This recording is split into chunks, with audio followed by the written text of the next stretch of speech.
Every time a phone glows in the dark, every time a laptop opens, every time a video begins to play on the internet, something invisible is working behind the screen. Not magic, not luck. A dream from a bitter Victorian man who died before the world understood him. His name was Charles Babbage. He died frustrated, disappointed, and convinced that the world had turned against him. His greatest invention was never completed. His government lost patience. His closest intellectual partnership became surrounded by debate. His neighbors disliked him. And yet, without the ideas inside his unfinished machines, the modern digital world would look almost impossible. No computer, no internet, no YouTube, just paper, ink, human hands, and mistakes. Hello, my friend. Welcome back to English Mindwave. Now, the real question begins. How can a man fail so completely in his own lifetime and still become one of the hidden fathers of the modern world? Babbage was not simply a strange old inventor with gears, drawings, and impossible plans. He was a warning from history. He shows that an idea can be correct and still be rejected. A machine can be possible and still remain unfinished. A government can fund the future and still fail to understand what it has funded. He did not merely imagine a calculator. He imagined a world where human error could be removed from calculation, where numbers could be processed by machinery, where instructions could be given to a device, and where memory and logic could live inside metal. That was not just engineering. That was the beginning of a new civilization. But in the 1800s, the world around him still moved by steam, paper, politics, and patience. And Babbage needed more than all of them could give. So his story begins with a mystery that still feels painfully modern. Was Charles Babbage a failed inventor? Or was he simply a man who arrived in the future too early? To understand why Babbage could imagine a future no one else could see, the story has to return to the child who could never look at a machine from the outside. Charles Babbage was born in London on December 26, 1791, into a world beginning to tremble with machinery. Britain was entering the industrial age, where steam, iron, factories, railways, and measurement were slowly changing the meaning of power. But long before Babbage became a symbol of the computer age, he was simply a boy who wanted to know what made things move. If someone gave him a toy, he took it apart. If a clock ticked, he wanted to know why. If a mechanical doll moved, he did not only see wonder. He saw a question hidden behind wood, wire, springs, and gears. Adults may have seen a difficult child, but inside that difficult child was a mind already trained to distrust surfaces. Babbage was learning that every visible action had an invisible system beneath it. A clock had a mechanism. A machine had a logic. A society had rules. A nation had institutions. And when those systems were old, inefficient, or careless, he could not pretend not to notice. That instinct followed him to Cambridge in 1810. The university should have impressed him. Instead, it disappointed him. Babbage had already taught himself advanced mathematics, and he quickly felt that British mathematics had not moved as quickly as the stronger methods developing in parts of continental Europe, especially France. For him, this was more than academic pride. It was a warning. A powerful country could build ships and factories, but if its intellectual tools were outdated, Its future was already in danger. So at only 19, Babbage helped form the Analytical Society to push British mathematics forward. The faculty was not pleased, but Babbage was never shaped by the need to be liked. He was shaped by the need to make broken systems work. That need to repair broken systems would soon lead Babbage from the classroom to a problem far more dangerous than outdated mathematics: the problem of human error. Around 1821, Charles Babbage sat with his friend John Herschel, checking mathematical tables. To most people, that scene may sound painfully ordinary. Two men, sheets of numbers, columns of figures, quiet concentration. But those tables were not ordinary at all. They were part of the hidden machinery of the world. Astronomers used them to understand the sky. Engineers used them to design structures. Navigators used them to cross oceans. Merchants, governments, and naval powers depended on calculations that had been prepared before a ship ever left the shore. In an age of trade, sea routes, and industrial ambition, a number on a page could guide wood, sail, cargo, money, and human lives across dangerous water. But those numbers were made by people. Before a computer was a machine, a computer was a human being. A person sat at a desk, calculated by hand, copied figures, checked lines, repeated steps, and tried not to make a mistake. And mistakes were everywhere. A tired eye could miss a digit. A distracted hand could copy the wrong number. A small error could travel from one table to another, becoming more dangerous as it moved. On land, it might waste time. At sea, it could become a matter of survival. For Babbage, this was intolerable. He looked at the errors and saw more than bad arithmetic. He saw a weakness in civilization itself. A modern world could not depend forever on tired hands and fragile attention. If machines could spin cotton, pump water, drive factories, and move industry, why could they not calculate?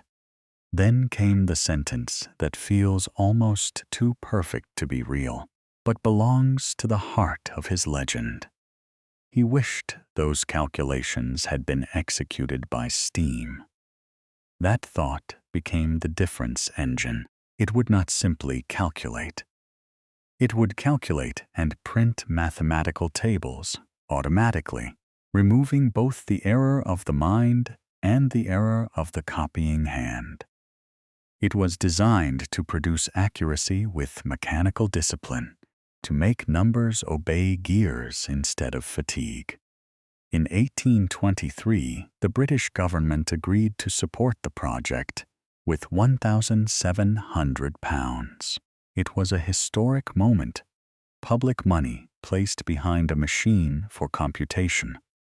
But that decision carried a danger no one could clearly see yet.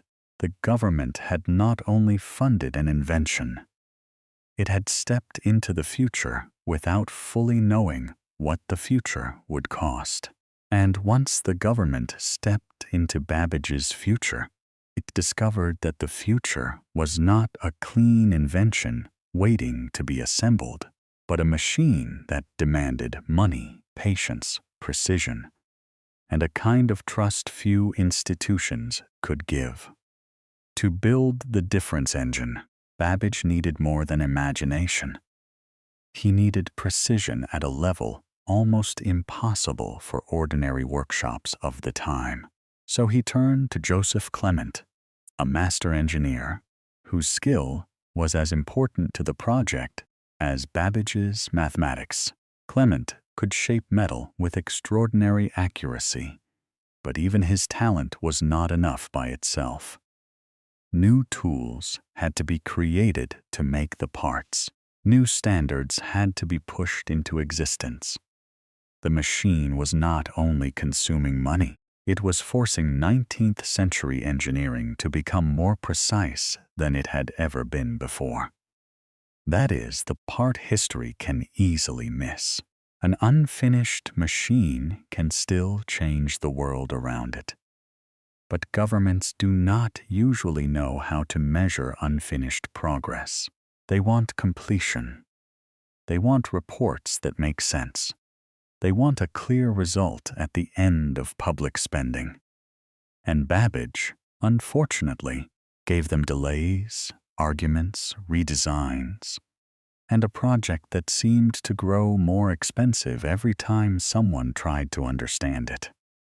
Over the years, the British government spent around £17,000 on the difference engine, a huge sum for that period. Yet there was still no finished machine. There were drawings, components, workshops, and promises. There was evidence of genius. But there was not the one thing politics understands most easily: a working object that could be shown, praised, and justified.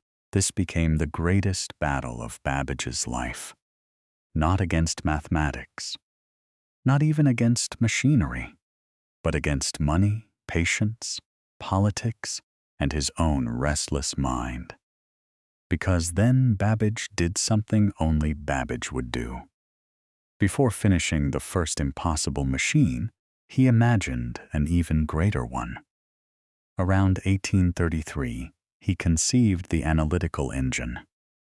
The difference engine was built for a specific kind of calculation, but the analytical engine was something larger and more dangerous to the imagination.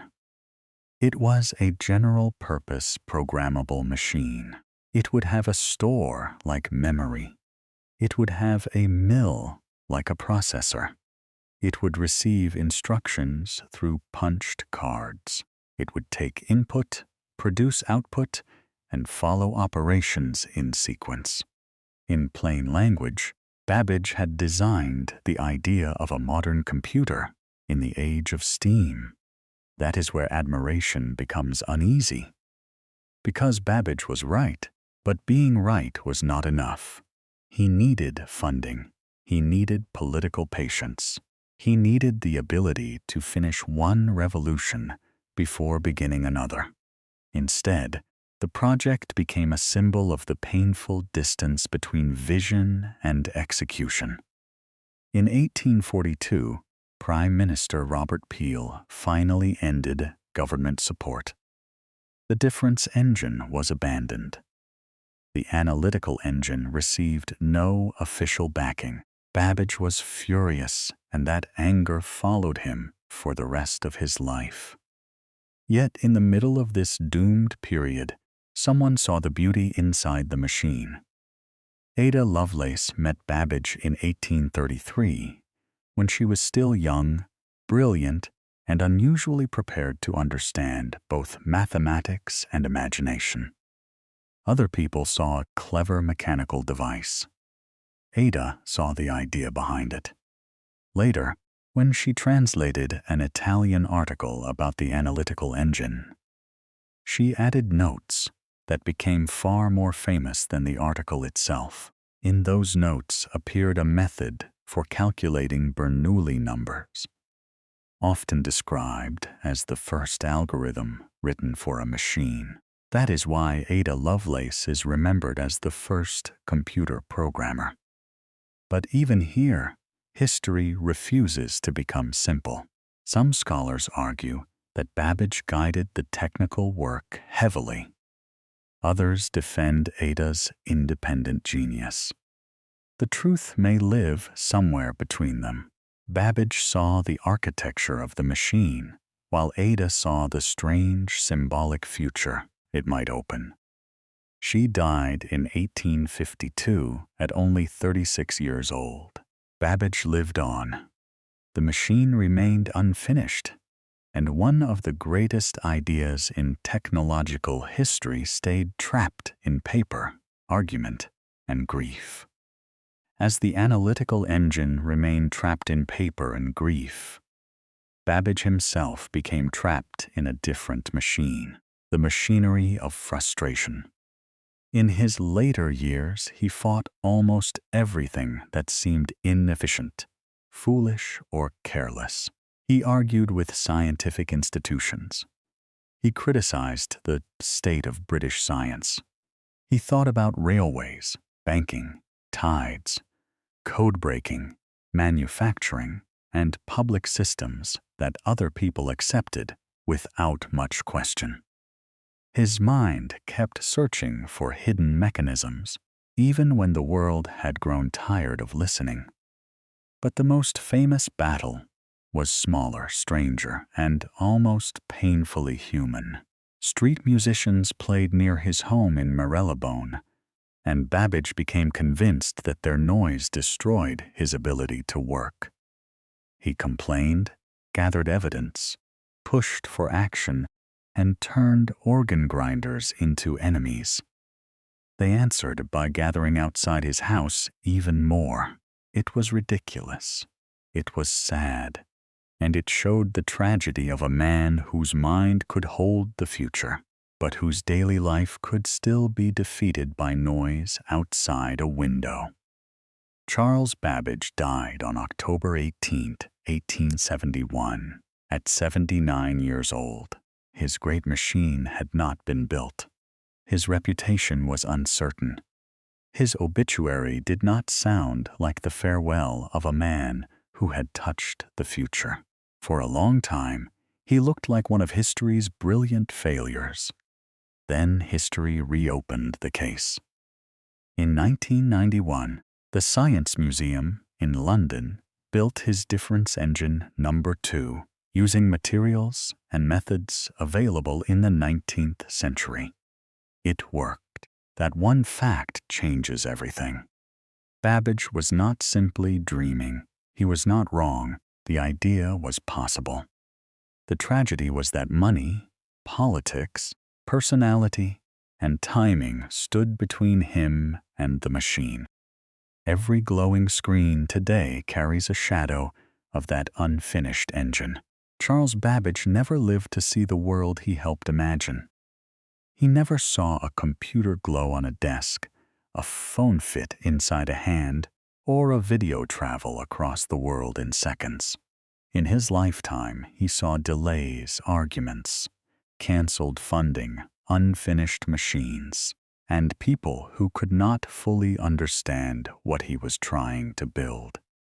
But history did something his own century could not do. It looked back and recognized the truth. Babbage was not simply a failed inventor. He was a man whose mind arrived before the world was ready, and that is the lesson of his life. A good idea is not always accepted immediately. Sometimes the world needs time to catch up. In our own lives, this means we should not give up too quickly when our work is misunderstood. But we must also learn from Babbage. Vision needs patience, discipline, teamwork, and the ability to finish what we start. So here is a simple question for you. Do you think Charles Babbage was a failed inventor or a genius born too early? Please share your thoughts in the comments so everyone can learn from each other's perspective. And if this story moved you or helped you enjoy history in English, please subscribe to English Mindwave to support the channel and give us more motivation to create meaningful stories like this in the future.